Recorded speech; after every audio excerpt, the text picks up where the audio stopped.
Quelques heures après la mort de Patrick Juvet, emporté à 70 ans dans des circonstances pour l'heure inconnues, nul doute que les ondes devraient résonner au son de Où sont les femmes, We Love A. Il vivait seul depuis des années à Barcelone. Interrogé par France Dimanche, il avait ouvertement parlé de la mort et de ce qu'il voulait faire avec son héritage.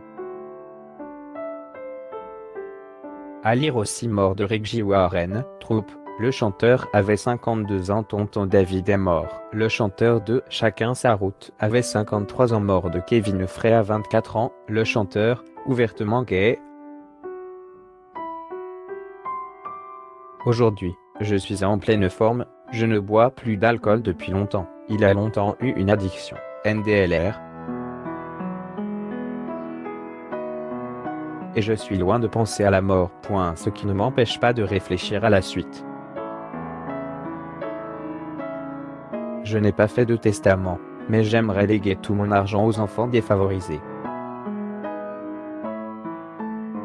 J'ai déjà prévu que la fille de ma sœur sera en charge de la succession et des droits d'auteur. Je souhaite aussi que ma maison au Brésil devienne un lieu de vacances destiné aux enfants qui ne peuvent pas s'en offrir.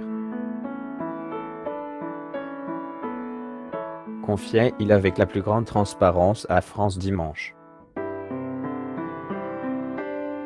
Patrick Juvet, qui avait connu quelques histoires d'amour dont une brève romance avec l'actrice américaine Melanie Griffith, n'avait pas d'enfant ni de partenaire. À l'époque, il avait donc une idée précise en tête de quoi faire de son héritage, mais admettait ne pas avoir encore couché tout cela sur le papier. Bref, je crois en la réincarnation, disait-il.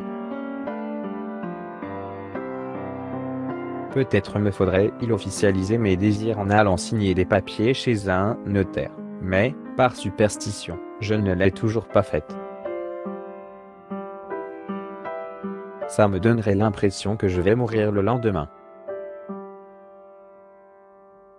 Pourtant je n'en ai pas du tout peur. Je suis même persuadé qu'il y a un « après », que nous ne sommes que de passage.